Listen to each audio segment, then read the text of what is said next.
Hello, I'm Renee and this is Nat and we're from Learning Physio. Happy New Year!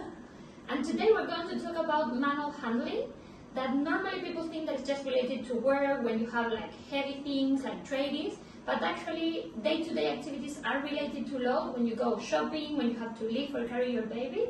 So today we're going to teach you small things to improve that. Yes, and we're going to use the SPLAT to sort of explain it to you in a bit more detail.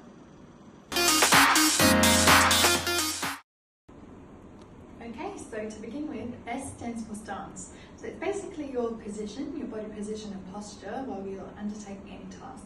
So usually we would recommend for you to have a nice wide base of support to sort of have a good centre of gravity, and then when you are doing the task, it's important to sort of maintain that.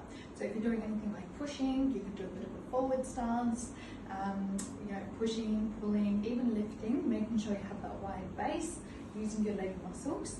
And we'll talk a little bit about posture as well in the next video. The second one is P from posture. And normally in our spine we have like curves, so normally we get a bit of like a cervical, a bit of lumbars, and in every person that could be different. So normally what is important when you're doing manual handling is that you keep that curves in your spine. So as you bend, that you don't kind of like lose the curves of your spine, but you actually do it keeping them as possible. Okay, so L stands for load. So basically, day to day we deal with lots of loads, whether it's carrying, pushing or pulling. First of all, it's important just to assess the load. So is it something that you can actually carry or lift? If not, can you split the load?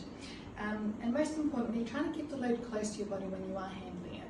So for example, I've got just a kettlebell there and I want to lift it up. So rather than sort of coming far back and bending, using my back, try and see if you can really keep close to the load and just handling it that way.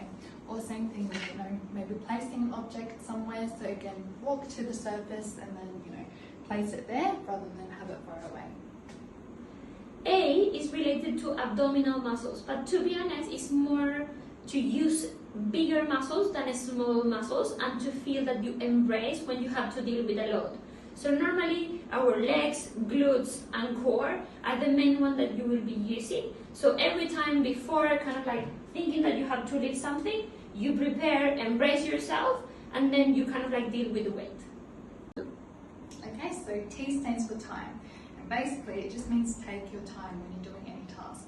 Assess everything before you sort of start and just make sure you're not rushing into things as well. Because a lot of injuries, unfortunately, that we see is when people are sort of rushing, overworking themselves and sort of not pacing themselves as well. So take your time.